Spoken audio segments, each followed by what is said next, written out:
ቆይቷል ይላል መጽሐፈ ነገሥት ካልዕ ምዕራፍ 1 ጀምሮ። እንደ ነፋስ ያለ ድምፅ ተሰማ ይላል።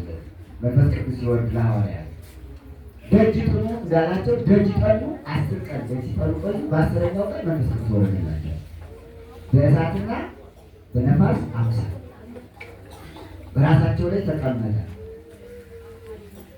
በዚህ ጊዜ ሁሉም ኃይልን ተሞሉ ይላል። ኃይልን ተሞሉ። መንፈሳዊ እውቀት፣ መንፈሳዊ ኃይል ሞላባቸው፣ አደረባቸው፣ ተሰጣቸው። ሴት አላለም፣ ወንድ አላለም፣ ሽማግሌ ወጣት አላለም፣ አለየም። ሁሉም ለዚህ ለመንፈስ ቅዱስ ማደሪያ ለመሆን በቅተው ስለተገኙ በሁሉም ላይ መንፈስ ቅዱስ ሞላባቸው ይላል። ቤቱ ሞላ ይላል። ቤቱ የታደለ ቤት ነው። ጽርሐ ጽዮን ይባላልና ቤቱ የታደለ ቤት ነው። ቅዱሳን የሚኖሩበት ምዕመናን ቅዱሳን የሚኖሩበት እመቤታችን የሚኖሩበት ቦታ ሁሉ ቅዱስ ነው።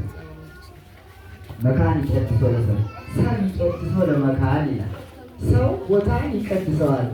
አሁን እዚህ ላይ ያቺ ጽርሐ ጽዮን እመቤታችን በመካከል ተቀምጣለች። ሐዋርያት አሉ፣ ሰብዓ አርድእት አሉ፣ ቅዱሳን አንስት አሉና ወመላ ኩሎ ቤተ እሳቱ ነፋሱ ያን ቤት ሞላው ይለዋል። አሁን መንፈስ ቅዱስ የወረደ ለማን ነው? ለቤቱ ነው ወይስ ለሰዎቹ ነው? ለሰዎቹ ነው። ግን ያሉበት ቤት ለእነሱ የወረደው መንፈስ ቅዱስ እንዲሞላበት ነው። አሁንም እመቤታችን ቅድስት ድንግል ማርያም ያለችበት ስሟ የሚጠራበት ስዕሏ የተሳለበት ሁሉ ቅዱስ ነው። ሐዋርያት ያሉበት ሁሉ ጽላታቸው ተቀርጾ ስማቸው ተጽፎ ስዕላቸው ተስሎ ገድላቸው የሚነበብበት ቤተክርስቲያን ሁሉ ለዚህ ነው ቅዱስ የሚሆን። የቅዱሳን መላእክት፣ የቅዱሳን ነቢያት፣ የሐዋርያት፣ የጻድቃን ስም ቦታ ሁሉ ቅዱስ ነው። ያቺ ጽርሐ ጽዮን ቅድስት ትባላለች። ቅድስት የተባለችበት ምክንያት መንፈስ ቅዱስ ስለወረደባት ነው። መንፈስ ቅዱስ ደግሞ የወረደ ለእነሱ ነው። ቤቱን ሞላው። በቋንቋ መናገር ጀመሩ። ስንት ቋንቋ ነው ያልኳችሁ ቅድም? በባቢሎን ሀገር የነበሩት አለቆች ቁጥራቸው ስንት ነበር? 72። ቋንቋቸው በስንት ተከፈለ አልኳችሁ? አሁን ዓለም ያን ጊዜ የሚናገር በስንት ቋንቋ ነው? በ71 ቋንቋ ይናገር ነበረ። አይሁድ በተለያየ ሀገር ይኖራሉ በስደት። ግን በዓለ ፋሲካን፣ በዓለ ሰዊትን፣ በዓለ መጸለትን ለማክበር ካሉበት ሀገር እየመጡ ኢየሩሳሌም ላይ ፋሲካን አክብረው 7 ሱባኤ 49 ቀን ቆጥረው በ50ኛው ቀን በዓለ ሰዊትን ያከብሩ ነበር። ሰዊት ይባላል። እሸት አሁን እሸት ነው በእነሱ ሀገር አሁን የእሸት ወራት ነው። ይህን በዓል ለማክበር ከዚያ ተሰብስበው መጥተው ነበርና ይገርማቸዋል። የብሉይ ኪዳን በዓል ነው በዓለ ሰዊት። አይሁድ እዚያ የተሰበሰቡ በዓለ ሰዊትን ለማክበር ነው። የኦሪቱን በዓል ለማክበር ነው። የብሉይ ኪዳኑን በዓል ለማክበር ነው። ግን እግዚአብሔር ቸር ስለሆነ እግዚአብሔር ሁሉም ስለፈጠረ ሰውን የሚሰበስብበት ምክንያት የእሱ ነው። ሌላ ያውቀው። በሌላ ቀን ማድረግ ይችል ነበር እግዚአብሔር። መንፈስ ቅዱስን ለሐዋርያት በሌላ ቀን ማውረድ ይችላል። ከበዓለ ሃምሳ በፊት ማውረድ ይችላል። ከበዓለ ሃምሳ በኋላ ማውረድ ይችላል። ግን በዓለ ሃምሳ የመረጠበት ምክንያት ምንድን ነው? እግዚአብሔር ያችን ቀን እሱ ለተነሳባት 50ኛዋን ቀን የመረጣል። ለምንድን ነው ቢባል በዓለ ሃምሳና በዓለ ሰዊትን አንድ አድርጎ እሱ ራሱ ባወቀ በአንድ ላይ እንዲውሉ አደረገ። የራሱ ጥበብ ነው። ለምን ለበዓለ ሰዊት የተሰበሰቡት ሰዎች መንፈስ ቅዱስ በአብዛኛው ቀን ሲወርድ አይተው የሚያምኑ ስለሆነ ለቁም ነገር ነው። ብዙ ሰዎች አምነዋል። ወደፊት ያመጣዋል። እዚያው ላይ የሐዋርያት ሥራ ምዕራፍ 2 ቁጥር 41 ላይ ወተወሰቁ በይእቲ ዕለት መጠነ 50 ነፍስ ይላል። በዚያች ቀን መንፈስ ቅዱስ በወረደበት ሰዓት ከዚያው ላይ 3000 ሰዎች አምነዋል። አያችሁ፣ 50ኛዋን ቃል በዓለ ሰዊትን በዓለ ጰራቅሊጦስ እንድትሆን ያደረጋት ወይም በዓለ ጰራቅሊጦስን ከበዓለ ሰዊት ጋር በአንድ ላይ እንዲውል ያደረገ እነዚህ 3000 ሰዎች እንዲያምኑበት ነው።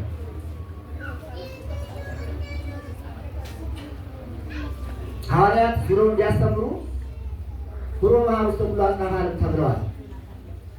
ግን እግዚአብሔር ቸር ነው።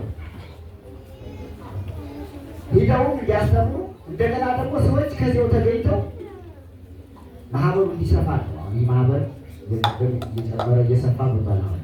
እንደዚህ ማለት ነው። ገና ይጨምራል። ደግሞ በማግስት ደግሞ 4000 እንደገና 3000 እያለ 8000 ማህበረ እስጢፋኖስ ወዲያው ሞላ። ይህ መንፈስ ቅዱስ መውረዱ ለሐዋርያት ለሰባቱ ቅዱሳት አንስት ቋንቋ ለመግለጽ እውቀት ለመስጠት ፈሪዎች የነበሩትን ከፍርሃት ተለውጠው ደፋሮች እንዲሆኑ በአይምሮ እንዲጎለምሱ ከብሬት እንዲታደሱ ሲሆን በተጨማሪ ግን አማኞች እንዲበዙ ነው። ክርስቲያኖች እንዲበዙ ነው። ምዕመናን እንዲበዙ ነው። በአንድ ቀን 3000 ሰው እንዲያምን በጣም ይገርማል። መንፈስ ቅዱስ ባይወርድ እኮ 3000 ሰው አያምኑም ነበር። ያን ጊዜ በዓለ ሰዊትን አክብረው ይመለሱ ነበር አይሁዶች። በሌላ ቦታ ያሉት ሁሉ የብሉይ ኪዳኑን በዓል አክብረው ጉዟቸውን ወደ ሀገራቸው እያደረጉ ነበር። ግን ቤተክርስቲያን እንድትመሰረት ፈቀደ እግዚአብሔር። በ3000 ከቦታ ቤተሰቡ በተጨማሪ ነው። በ3000 ሰዎች አንዲት ቤተክርስቲያን እንድትመሰረት ያን ጊዜ የተመሰረተች ያቺ ጽርሐ ጽዮን የመጀመሪያ ቤተክርስቲያን በ120 ቤተሰቡ እና በ3000 ክርስቲያኖች የተመሰረተች ቤተክርስቲያን ናት ያቺ ጽርሐ ጽዮን። 3000 ሰዎች እንዴት አመኑ?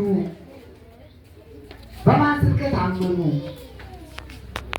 ማን አሳመናቸው ቢባል የመንፈስ ቅዱስ መውረድ፣ የጰራቅሊጦስ መውረድ በነፋስና በእሳት አምሳል ወርዶ ከራሳቸው ላይ ሲቀመጥ መታየት። ናሁ አስተርአዮሙ ልሳናተ እሳት ክፉላት ከመሳት ዘይትቀባ ይላል። ለእነሱ አይታያቸውም ለሚቀበሉ ሰዎች። ለእነዚያ 300,000 ሰዎች ግን ይታያቸው ነበረ።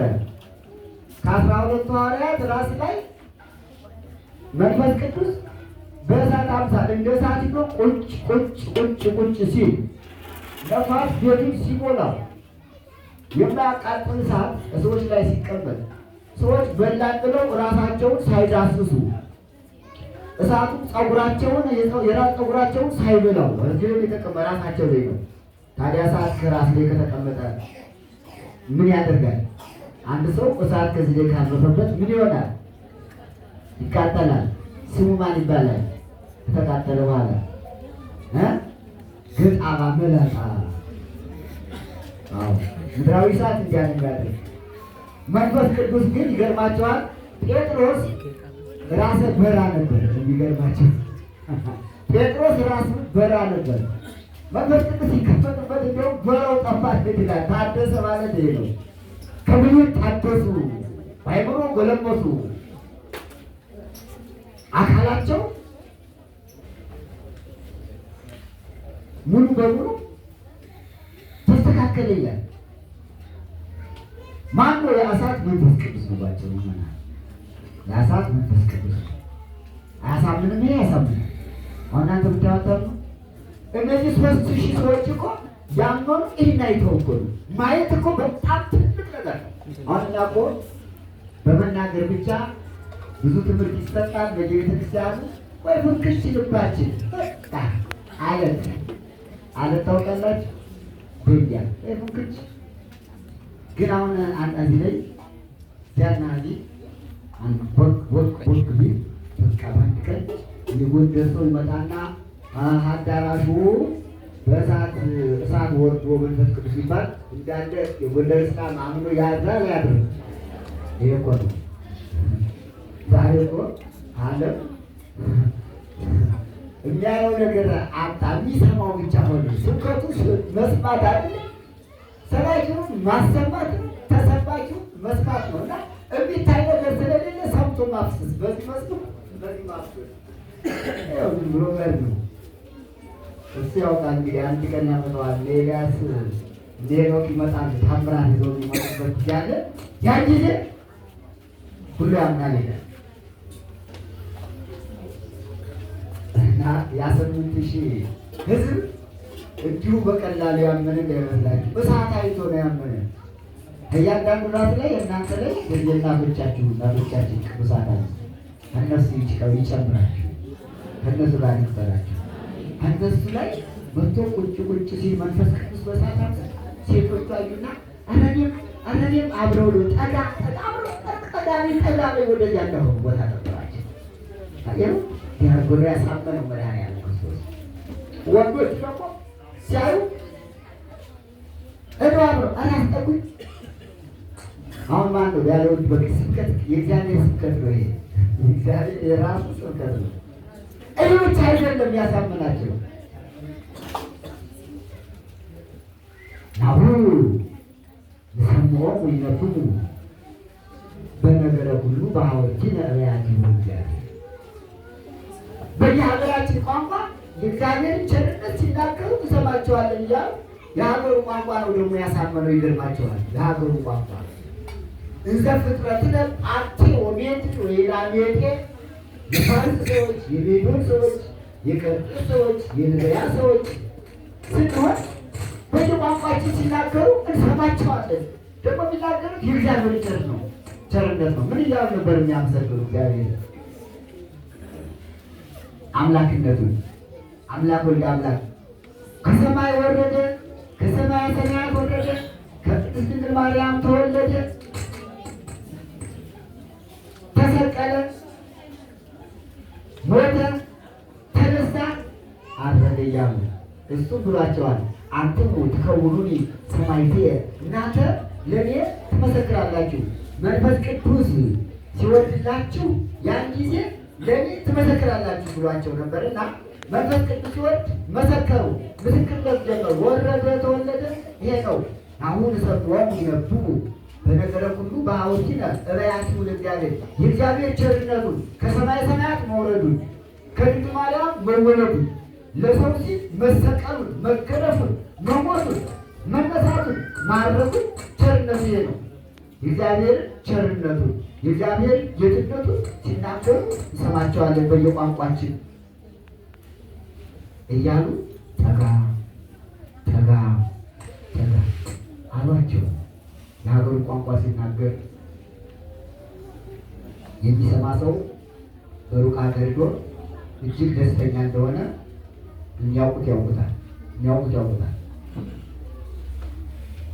በውጭ ሀገር ያለ በዚህ በሀገራችን በኢትዮጵያ ከማናውቀው ቋንቋ አካባቢ ሄደን ብቸኛ እንሆናለን አይደል? በጊዜው ብቸኛ እንሆናለን። ግን የእኛን ቋንቋ የሚናገር ሰው ስናገኝ ይገርማቸዋል። ከእናት ከአባት ከእህት ከወንድም የበለጠ እንዋደዳለን። በጣም እንዋደዳለን። እኔ ገጥሞኝ ነው። አንድ ቦታ መዝሙር ይዘመራል፣ ምን ይባላል፣ ግን ቋንቋው ሌላ ስለሆነ ያው ይሰማል ቋንቋው። ግን እንደ አብሮ እንዳለ ነው። እንደዚህ በደንብ እንደሆኑ መናገር አይቻልም። በዳሩ መስማት ይቻላል፣ መመልከት ይቻላል። ከዚያ በኋላ መዝሙር እየተዘመረ ምን እያለ ቀስ ብዬ በዳር ቆሜ ቆየውና ስዞር በዚያ አካባቢ በግዕዝ የሚዘምሩ መዘምራን ከአማርኛ የሚዘምሩ እጅ ያነሱ አበ ደስ ያለኝ በእውነት ቀላል እንዳይመስላችሁ። ከማያውቁት ሀገር ሂዶ የሚያውቁት ቋንቋ ሲነገር መስማትና ቋንቋውን የሚያውቁ ሰው ሲገኝ እጅግ ደስ ይላል። እንኳን አማኒ አማኒ ቢሆንም ራሱ በቋንቋ ከተግባባ ወዳጅ ይሆናል። አሁን ውጭ ዓለም እኮ እንደዚያ ነው የሚኖረው አይደል? በቋንቋ ተግባብቶ በሃይማኖት አንድ ያልሆነው ግን በብሔራዊ ቋንቋ አንድ የሆነው ተግባብቶ ልክ ያገር በቃ ዘመድ ነው እና እነዚህ ሰዎች ያመኑት ሰዎች ቋንቋቸውን ሲናገሩላቸው ዘመድ አደረጓቸው፣ ቀረባቸው። እንዲህ በየሀገራችን ቋንቋ ሲናገሩ እየሰማን አልቃ ሴቶች ከሴቶች ሂደው ተጨመሩ፣ ወንዶች ከወንዶች ሂደው ተጨመሩ። የእግዚአብሔር ቸርነት አለ። ለእነሱም ቁጥር ነው። ምክንያቱም በሚኖሩበት ሀገር የሚናገሩትን ቋንቋ ስርዓት ዘወልደ ይሰሙታል። አሰማችሁ እግዚአብሔር ቃልዎች ያሰማችሁ እንደሌለ በቃ ቅድም እንዳልኳችሁ ቋንቋቸውን የሚናገርላቸው ሰው ስለሌለ ዝም ብለው ፈዘው የነበሩት ከፋርስ የወጡት ሐዋርያት 71 ቋንቋ ስለተገለጸላቸው ከዕብራይስጡ ጋር 72 ነው። በፋርስ ቋንቋ ሲናገሩ ነገራችን ቋንቋ ነገራችን ሜዶን የመጡት ባቢሎን የመጡት ከኢትዮጵያ ሰገ ከዚህ ልቢያ በግብፅ በቀርጤስ ዝርዝር አደረገው የመጽሐፉ ብዙ የሐዋርያት ሥራ ምዕራፍ 2 ስናነብ ሙሉውን የሀገሮችን ስም እናገኛለን።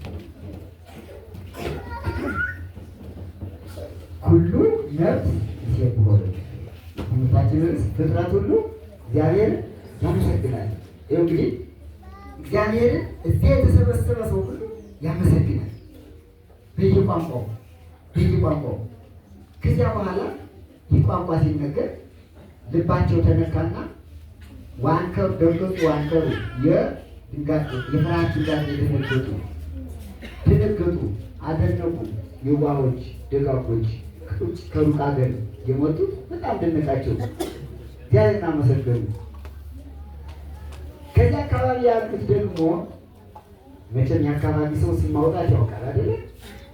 ከሀገር ልጅ ጋር አትሰደድ ይባላል አይባልም? አዎ፣ ከሀገር ልጅ ጋር አትሰደድ። የሀገር ልጅ የምን ከፍ ይባላል? ገቡ በጣም ከባድ ማለት እኮ ነው። እናያስቀምጥ እኮ ማለት ነው። እንደዚህ ላይ ማለት ነው፣ ከዚህ ላይ ማለት ነው። የምን ከፍ ይባላል? ገራ የማያስቀምጥ ማለት እኮ ነው። እንደ ልብ መቀመጥ አይቻልም። የሀገር ልጅ እንዲያ እንደሚባለው በዚያ በኢየሩሳሌም የነበሩት አይሁድ እነዚያ ሌሎች ሲያደርጉ በአምሳለ እሳት በአምሳለ ነፋስ የወረደው መንፈስ ቅዱስ ለሐዋርያት 71 ቋንቋ፣ ከዚያ ቀስ እያለ ዝቅ እያለ ደግሞ 70 ዝቅ እያለ 60 50 40 30 20 25 እስከ 15 ድረስ ቋንቋ ገልጾላቸዋል። ከዚያ በታች ግን የወረደ የለም ይላል። ሲናገሩ ሰሙና ቀኑ፣ ተበሳጩ። ልማዳቸው ቅናት ነው። በክርስቶስ ታምራት ይቀናሉ። የገደሉትም የሰቀሉትም ቀንተው ነው። አሁን ደግሞ ትንሣኤውን የሚያስተባበሩ ቀንተው ነው፣ አልተነሳም ነው ያሉ። አሁን ደግሞ መንፈስ ቅዱስ ሲወርድ የበለጠ ቅናታቸው ጨመረና ምን አሉ? ከዚያ ያሉት የሀገር ሰዎች አይሁዶች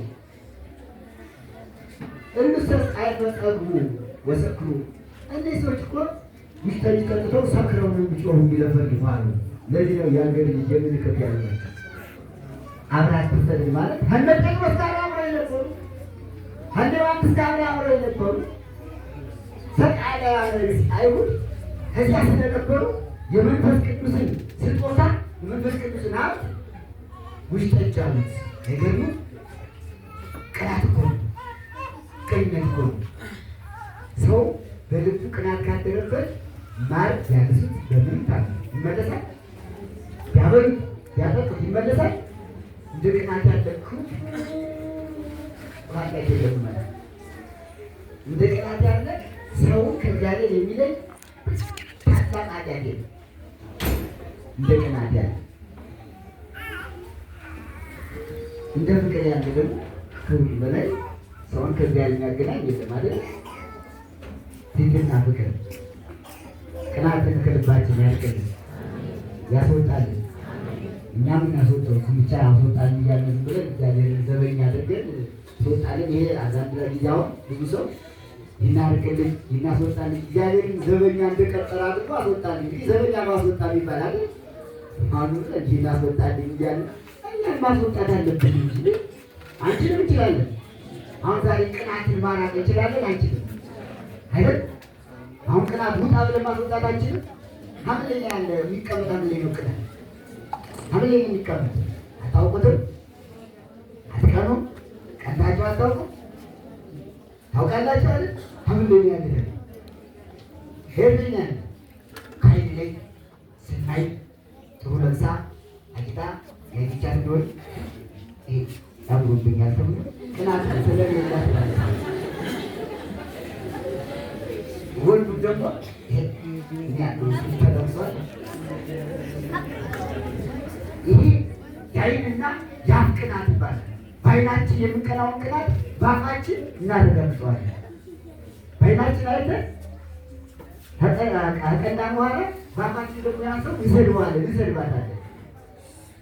ይህ ቅናት ያለ ግን ስሩ ውስጥ ነው ያለ ውስጥ ነው ያለ ውስጥ ስለተቀመጠ ነው እንጂ ጥሩ ነገር ወንድማችን ጓደኛችን ለብሶ አምሮበት ለብሳ አምሮባት ስናይ ደግሞ ደስ ይለናል አይደል?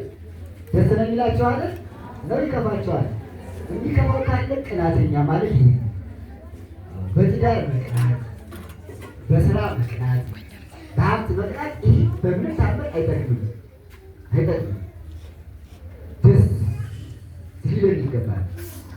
ወንድሞቻችን ሲያገኙ፣ እህቶቻችን ለትዳር ሲበቁ፣ ልጅ ሲወልዱ፣ ስራ ሲያገኝ ደስ አሁን በመጠጥ ቅናቷንና ከዓይን አልፎ ከአፍ አልፎ ወደ መጠጥ ተዛውሮ በቃ ከጠንቋይ ጋራ ከባለዛር ጋራ እየሄዱ እያስደገሙ በመጠጥ ስንት ሰው እንኳን አልወደቀም።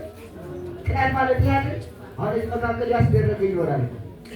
መጠጥ ያስደረገ አይ ጉድ ጉድ ፈላ ጉድ ፈላች ቅናት ቅናት የቅናት የለው ጽናት እንኖራለን። ይቅር ይበለን መድኃኒዓለም ንስሐ እንግባ ይቅር ይለናል። ንስሐ ገባ ይቅር ይለናል። ሁለተኛ ደግሞ እንዳንቀና ይጠብቀናል። በቤታችን ይጠብቀን ይደርሳል።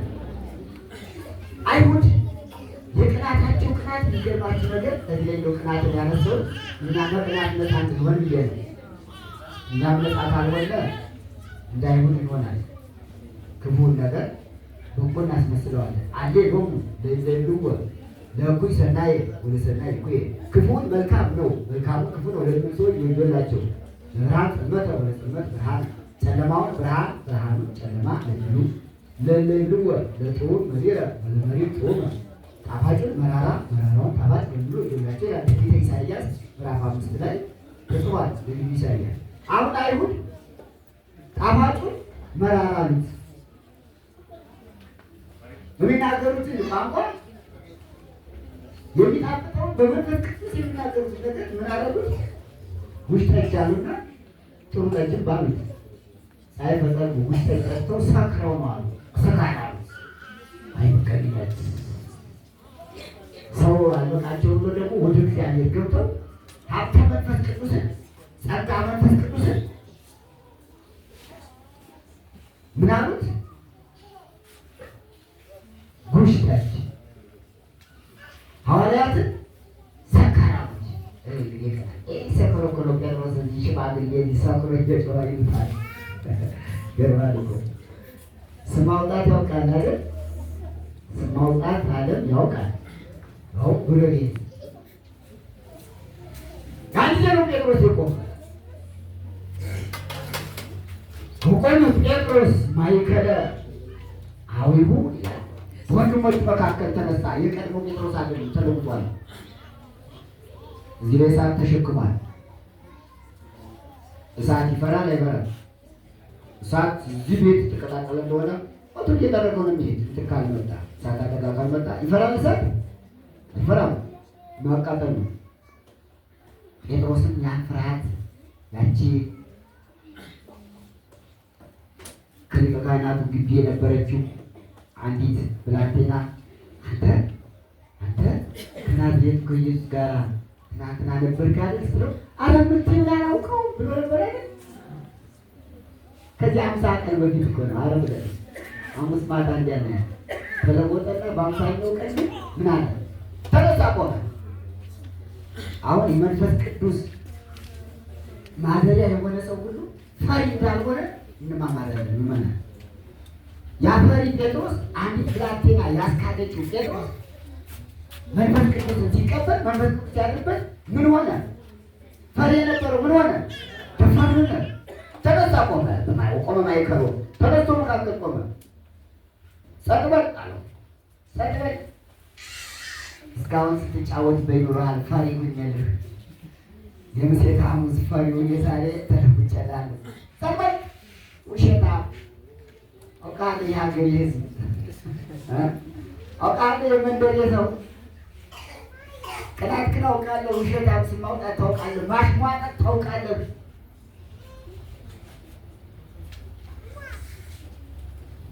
ስም ማውጣት ታውቃለህ። አንተ እንደምትለው አይደለም፣ እናንተ እንደምትሉት አይደለም።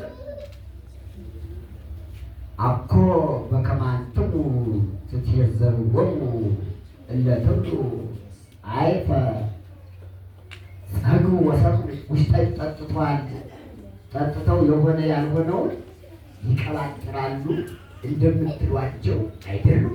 ሰዎች አይደሉም። መንፈስ ቅዱስን ተቀብለው ነው በየቋንቋው የሚናገሩ። እናት ምቀበል እዚህ ነዛ ስማቸው በየሀገራችን ቋንቋ የእግዚአብሔር ቸርነት ሲነገር እንሰማለን እያሉ እያመሰገኑ፣ እናንተ ግን እዚህ ማመን አጥቷቸው የመንፈስ ቅዱስን እውቀት፣ የመንፈስ ቅዱስን ሀብት፣ የመንፈስ ቅዱስን ጸጋ የደፈረሰ ሰዎች ጠጅ ነው ትሉታላችሁ። እስመ ነግሔር የሀገሬ ሕዝብ የሀገሬ የመንደሬ ሕዝብ ስም አይልገር። አሁን እኮ ገና ማልዳ 3 ሰዓት አይደል መንፈስ ቅዱስ የወረደ? በስንት ሰዓት ነው? በሀገራቸው እስከ 6 ሰዓት ድረስ ስራ ሲሰሩ ነብዩ ይላል። 6 ሰዓት ላይ ነው ሰው በደንብ ትክክል ነው። ይሄ ጨርቅ ነው የሚከተው ሁሉም ወደ ስራ እስከ 6 ሰዓት ድረስ መንገዱ ባቡሩ ብቻ ሲሄድ ይታያል እንጂ በመንገድ ላይ እንደዚህ በእግሩ የሚሄድ ሰው አይታይም። ኢየሩሳሌም ሁሉም ወደ ስራ ስለሚሄድ ሁሉም ወደ ስራ ስለሚሄድ ቦዘኔ የሆነው በአስፋልት የሚንጓለል እንደው የለም። አሁንም ያው ስራ የሌለ በባህርም በየብስም በሁሉ ባለው ነገር ሁሉ መንግስት ያሰማራቸዋል። ሁሉም ስራ እንትን ይለቅማሉ። በዱር ያለው ፍራፍሬ፣ በዱር ያለው ቅጠል እንዲሁ እንደኛ እንደ ሀገራችን ረግፎ አይቀርም። መንግስት ደሞዝ ይከፍላል። ፍሬው በሙሉ ይለቀማል። አሁን ኢትዮጵያ እንኳ አንዳንድ ጊዜ በእውነት ሲያዩት የሀብታም ድሃ ናት። አሁን በየጫካው ረግፎ የሚቀረው ፍራፍሬ ተው ወፎች ብቻ ያውቁታል። በኢትዮጵያ እኮ የሌለ ፍራፍሬ የለም። ደግሞ ጣፋጭ ፍራፍሬ ነው አጠቃላይ። እኛ እቺ ብርቱካን፣ ሙዝ ምናምን እቺ በገድማ በለው ብቻ ነው ላይ ረግፎ የሚቀረው ተውት ብዙ አለ። ወጣ ስትሉ እንኳን የሚባል አለ። ቀጋም ይባላል፣ አጋም ይባላል፣ ሾላም ይባላል፣ ዶቅማም ይባላል። እንዲሁ በመጠኑ የቆላው የደጋው ፍራፍሬው አሁን ኢትዮጵያ ልጆቿን በዚህ አሰማርታ ሁሉም በዚህ ተሰማርቶ ይህንን ፍራፍሬ እየለቀሙ ወደ ውጭ ቢላክ ይገርማቸዋል። ከቡና የበለጠ ብዙ ገቢ ያስገኝ ነበር። አሁን እዚህ ቡና ቆዳ ነበር፣ አሁን ቆዳ ወድቋል መሰላል። በቃ ደግሞ ቡና እንግዲህ ቢሆን አይታወቅም። አማራጭ ያላትም ያችን ያለችው አንከባለሉ ድህነቱ እና በዚያ በኢየሩሳሌም እያንዳንዱ ፍራፍሬ ሰራተኛ አለ። ሴት ወንድ ይሰማራል። ያ ፍራፍሬ ይለቀማል፣ ቅጠሉ ይለቀማል፣ ይቀመማል። እየተቀመመ ምግብ ሆኖ ይላካል። ስራ ፈት ሁሉ የለም ማለት ነው። ቅዱስ ጴጥሮስ የሚጠቀስ ብለ ማለት ነው። ማለት እስመ ብሔሩ ገና ሰዓት እኮ ማለዳ ነው። በሀገራችን እኮ አሁን በሶስት ሰዓት መሸታ ቤት ገብቶ ጠላ ቢጥማል ነው የወይን ጠጅ ቢጠጣ ማን አለ? ረብ ከስድስት ሰዓት በፊት በከተማው ዘር ይሄዳል። ሁሉም ወደ ስራ ተሰማርቷል። ጭልጥ ብሎ አሁን በባቡርና በታክሲ ከሚሄድ ሰው በቀር በእግሩ አንድ ሰው አይገኝም። አስፋልቱ ደስ ሲል ትራፊክም የለም፣ ሰው ስለሌለ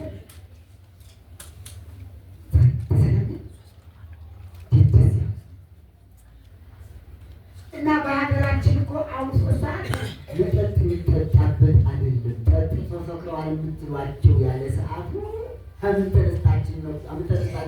እናንተ ምቀኞች አላቸው። ነቢዩ ኢዩኤል የተናገረው ነገር አለ። ትንቢተ ኢዩኤል ምዕራፍ 2 ቁጥር 18 ላይ ተጽፏል። እክቡ እነመንፈሴ ይበኩሉ ዘሥጋ በመጨረሻው ዘመን 5500 ዘመን ሲፈጸም በሴቶችም በወንዶችም ላይ መንፈስ ቅዱስን አሳድርባቸዋል። እነሱ በቋንቋ ይናገራሉ ብሎ የተናገረው ትንቢት ሲፈጸም ዘንድ ነው እንጂ ሰክረው አይደለም አለ። በኋላ ምን አለ መሰላችሁ? ቅዱስ ጴጥሮስ አስተማረ፣ ምስጢረ ሥጋዌን አስተማረ፣ ምስጢረ ትንሣኤ ሙታንን አስተማረ። ግልጥ አድርጎ ሳይፈራ ያን ጊዜ ምን አሉ ወዲያ የነበሩ ሰዎች እነዚያ 3000 ባት ከነሱ ምታሪክ በአሁን አባቶቻችን ምን እናድርግ አሉ። አረ ምን እናድርግ? እስካሁን መቼ አስተምራችሁ ታውቃላችሁ? ምን ማድረግ አለበት? ቅዱስ ጴጥሮስ አለ እመኑ እነሱ እመኑ ወተጠመቁ በስሙ በኢየሱስ ክርስቶስ በጌታችን በኢየሱስ ክርስቶስ ስም አምናችሁ ተጠመቁ አላቸው። ተጠመቁ እነዚያ ነው ተጠመቁ ወተወሰቁ በይቲ ዕለት መጠነ 30 ሊት ነፍስ። ያን ጊዜ መንፈስ ቅዱስ ለሐዋርያትና ለሰብዓ ዓዲ ለቅዱሳን በወረደበት ዕለት አምነው ተጠምቀው ከ120 ቤተሰቡ ላይ የተጨመሩ ስንት ናቸው? 3000 ሰዎች። ይህ ቀን የሃይማኖት ቀን ነው። ይሄ በዓለ መንፈስ ቅዱስ በራሱ የተወረደበት የሃይማኖት ቀን ነው። 3000 ሰዎች ያመኑበት ይህ ቀን የጥምቀት ቀን ነው።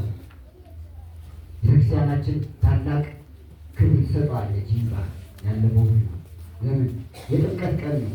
አሁን የክርስቶስን ጥምቀት እንደምናከብረው ያን ቀን ደግሞ 3000 ሰዎች አምነው የተጠመቁበት የጥምቀት ቀን ነው። የሃይማኖት ቀን ነው። የቋንቋ ቀን ነው። 71 ቋንቋ የተጨመረበት ቀን ነው። ሰማያዊ ሀብት ለምድራውያን የተሰጠበት ቀን ነው። ሰማያዊ ሀብት ለምድራውያን የተሰጠበት ቀን ነው። ይገርም። ስለዚህ ተነሱና ሁሉም ማመስገን ጀመሩ። እግዚአብሔር አመሰገኑ። ነቢዩ ዳዊት ምን ብሎ ነበረ? ኩሉ ነፍስ ይሴብሖ ለእግዚአብሔር፣ ፍጥረት ሁሉ በየቋንቋው እግዚአብሔርን ያመሰግናል ብሎ ነበርና በየቋንቋቸው ማመስገን ጀመሩ። የነቢዩ ትንቢት ደረሰ፣ ተፈጸመ። እንዲያ እያለ በኋላ 8,000 ሐዋርያት ደረሱ። እንግዲህ እኛ ማህበር መሰረቱ ያ ማን ይባላል? ይህ ማህበር ስሙ ማን ይባላል? ማህበረ ሐዋርያት በውስጥ ይሄ ነው እኮ ስሙ ማህበረ ሐዋርያት ማለት ነው። አሁን በየወሩ በ5 የምንሰበሰብበት በቅዱሳን አባቶቻችን በ12 ሐዋርያት በ12 አርድእትና በ36 ቅዱሳት አንስት ስም ስለሆነ በጻድቁ በአምነቱ ስለሆነ ማህበረ ሐዋርያት የተባለ ለዚህ ነው። አዲያ ከዚያ እያይዞ ምን ይላል? የሐዋርያት ሥራ ምዕራፍ 41 ጀምሮ በአንድ ላይ ኖሩ ይላል። አባቶቻችን ሐዋርያት እያስተማሩ ሌሎች እየተማሩ ማዕዳቸው በአንድ ላይ ሆኖ ሰው ሁሉ ይፈራቸው ነበር። ወቦሙ ሞገስ በኀበ ኩሉ ሕዝብ በሕዝቡ ዘንድ ሁሉ ሞገስ መፈራት ባለሟልነት መወደድ ነበራቸው። ወድሙን ሁሉ ንዋዮሙ ገንዘባቸው በአንድ ላይ ነበር። በአንድ ላይ በቃ ያለው ሀብታም ሁሉ ከባንክ እያወጣ አስገባ። ጭንቅ ነው፣ ጭንቅ ነው። አይጨንቅም? ይጨንቃል። አምጡ የሚባለውን አይጨንቅም? ጭንቃል። ጌታ አስተናግሮታል።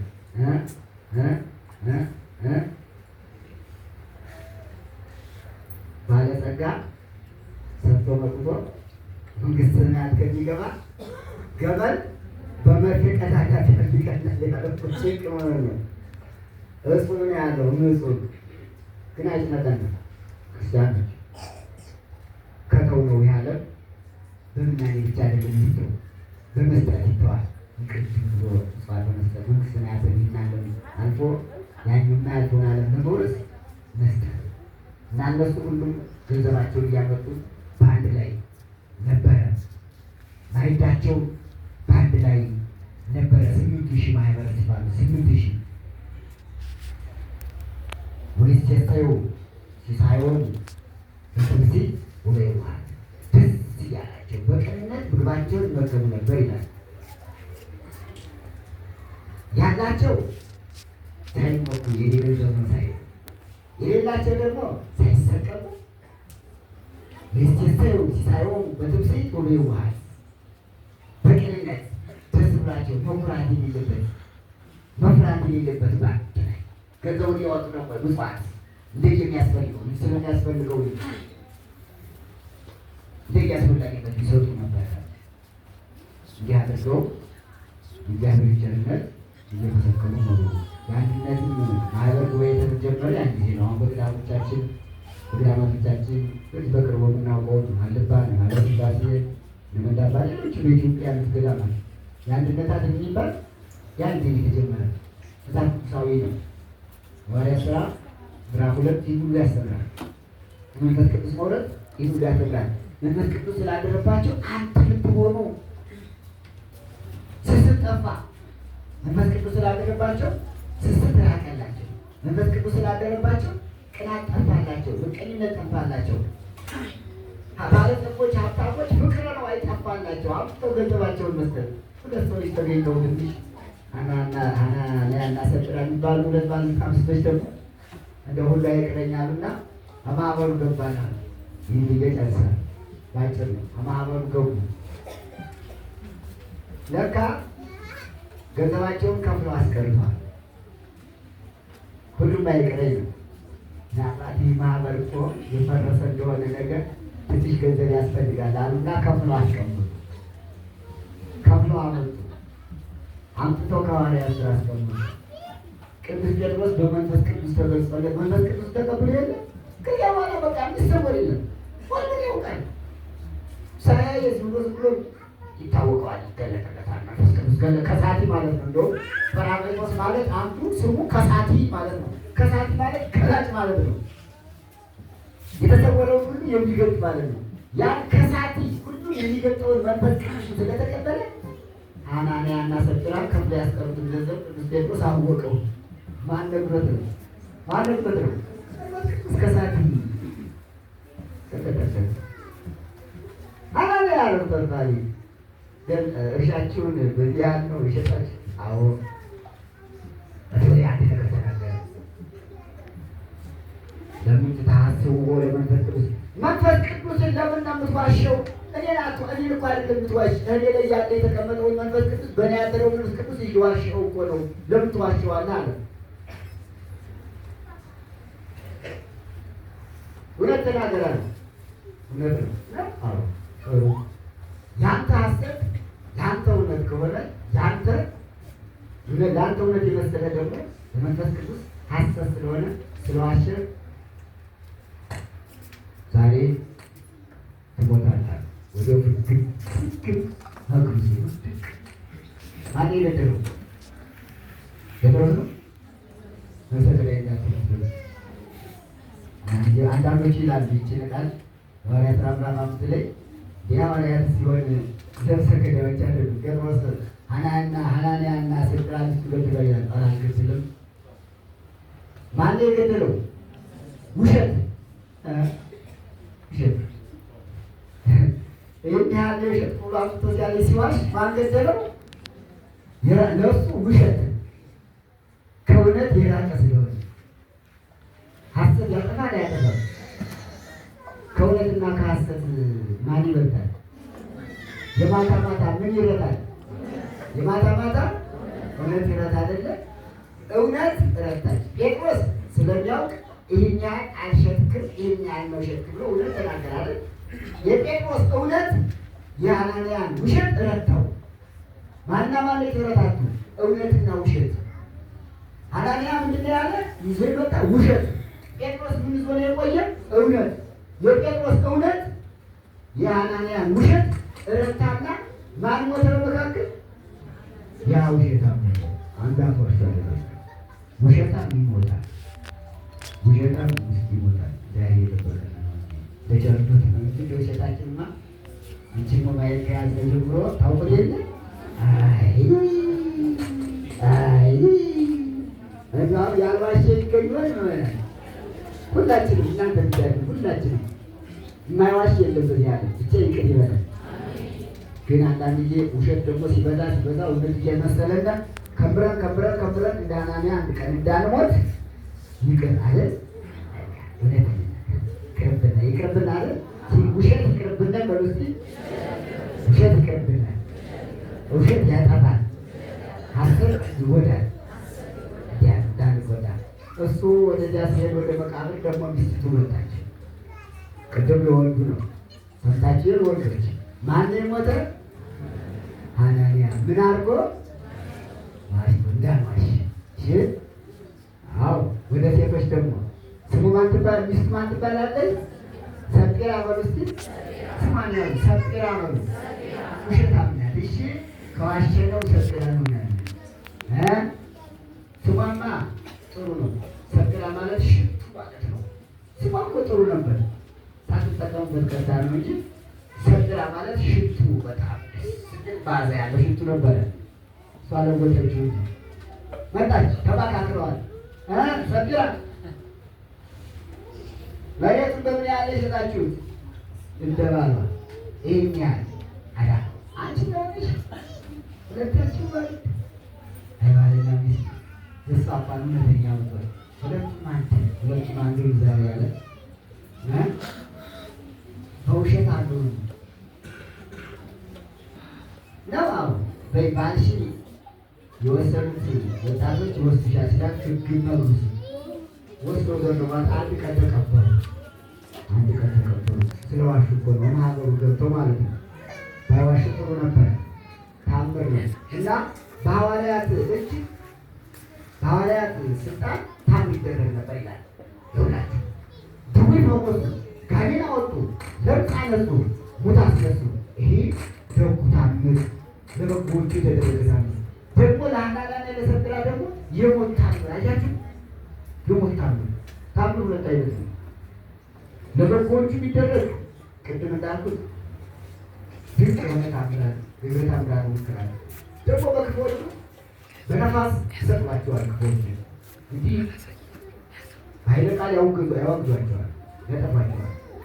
ይህ ታምራት ተደረገ በቅዱሳን አባቶቻችን ሐዋርያት እንደ ሰጲራና ሐናንያ ከመዋሸት ይጠብቃል። አባቶቻችን በረከት ከሁላችን ጋር ይሁን። ፍጥረት ሁሉ እግዚአብሔርን ያመሰግናል። የትምህርታችን ርዕስ ይሄ ነው። እመቤታችን በመካከል ነበረች፣ አሁንም በመካከላችን ሲኖራ በሀገራችን ትባርክልን። የዛሬ ወር በሰላም ያድርሰን። ምን ተማርነ?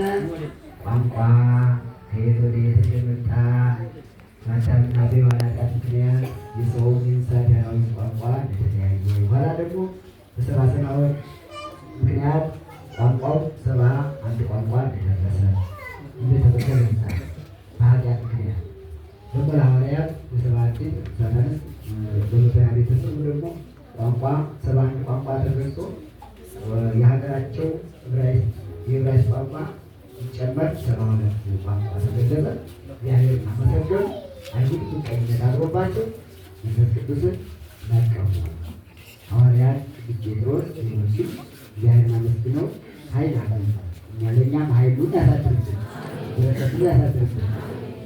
ከአይሁድ ቅናት ይጠብቀን። ቅናትን፣ ውሸትን፣ ሐሰትን በልቡናችን አድርጎ እውነተኛውን ሀብተ መንፈስ ቅዱስ በልቡናችን ያሳድርብን ዘንድ ቅዱስ ፈቃዱ ይሁንልን። ወስብሐት ለእግዚአብሔር። ይቆየን። አሜን።